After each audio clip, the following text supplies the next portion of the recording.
yang bagus itu dianggap sukses. Contoh saja kalau kita ketemu dengan teman-teman yang sudah lama nggak ketemu, pas tanya kerja di mana sekarang, di sini. Wih, sukses kamu ya.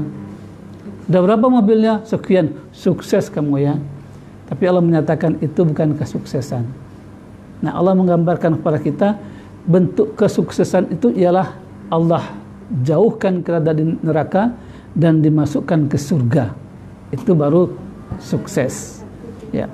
Dan seorang mukmin diharapkan mencari kesuksesan ini selama masih di dunia, yaitu dengan amal ibadah dan dengan iman yang baik.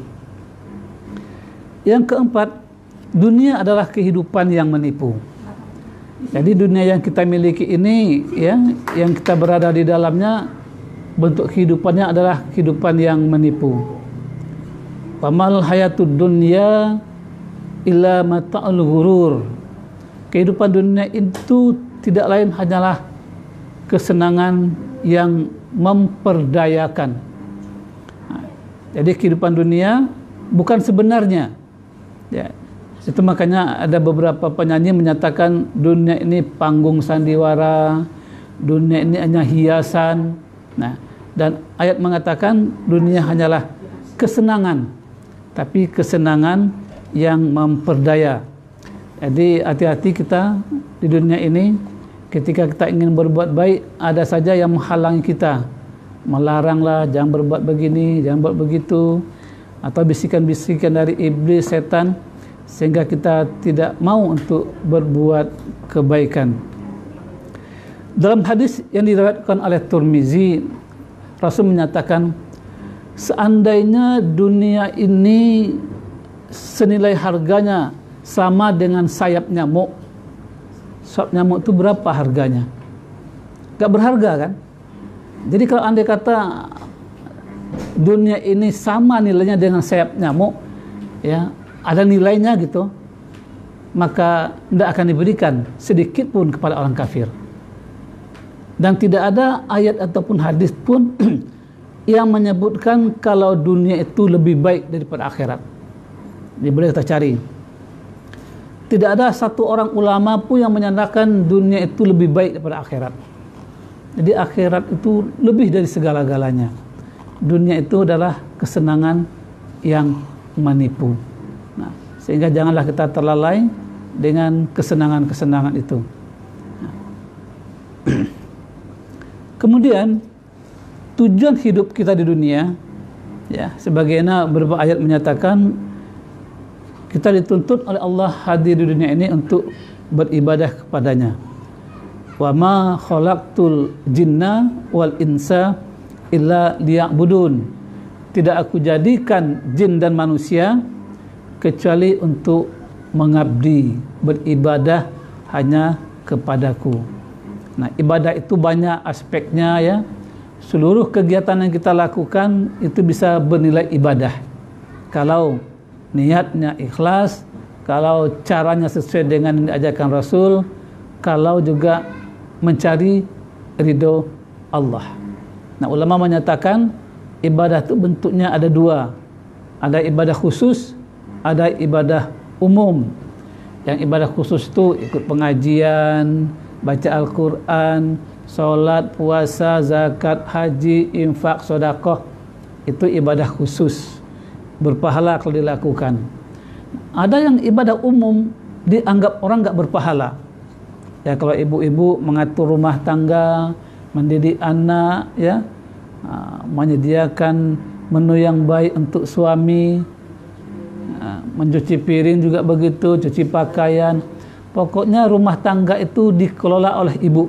Itu juga ibadah.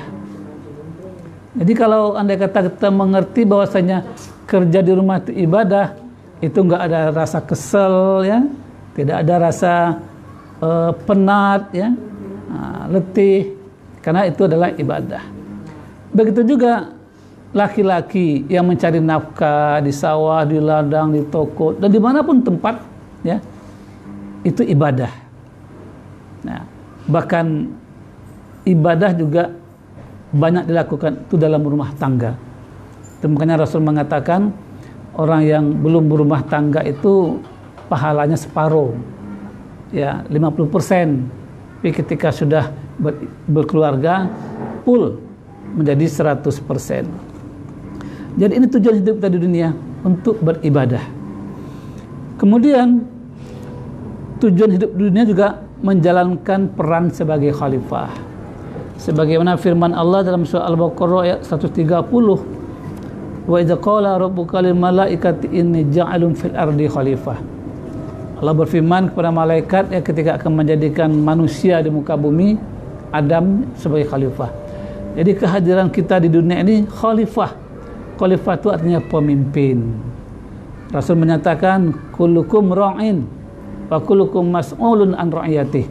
Setiap kamu adalah pemimpin dan akan diminta pertanggungjawabannya atas kepemimpinannya. Suami pemimpin yang memimpin rumah tangganya. Istri juga pemimpin yang mengatur kehidupan rumah tangganya. Jadi ada kepemimpinan itu yang dimiliki oleh suami, dimiliki oleh istri. Dan itu nanti diminta pertanggungjawabannya. Jadi hati-hati nih ya suami, hati-hati juga istri. Kalau tidak bisa memerankan diri sebagai pemimpin dalam rumah tangga. Yang ketiga, tujuan hidup itu adalah melanjutkan dakwah Rasulullah SAW. Jadi urusan dakwah itu bukan urusan Nabi dan Rasul saja. Ketika mereka sudah meninggal, maka dilanjutkan oleh para ulama, dilanjutkan oleh para guru, dan masing-masing kita juga berkewajiban untuk berdakwah. Apa kata Rasul? Balighu anni walau ayah. Sampaikanlah apa yang kau peroleh dariku meskipun hanya satu ayat. Mengajak tetangga kita ikut pengajian, berbuat baik, itu dakwah. Ya. Jadi dakwah itu bukan hanya bicara di mimbar, menunjuki orang ke jalan yang benar, membantu, melarang saudara kita untuk berbuat hal yang mungkar, itu juga dakwah. Di dakwah itu maknanya luas sekali. Ya.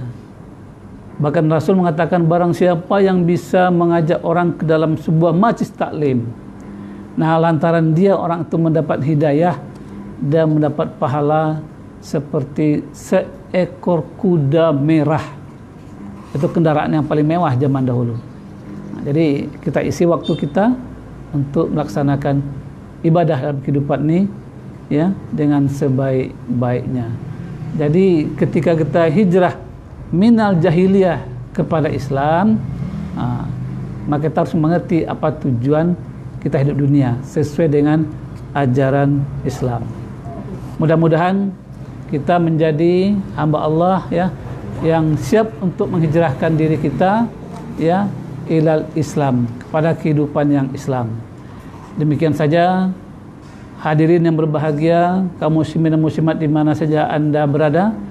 Lebih kurangnya mohon maaf. Bila taufiq wa hidayah. Wassalamualaikum warahmatullahi wabarakatuh.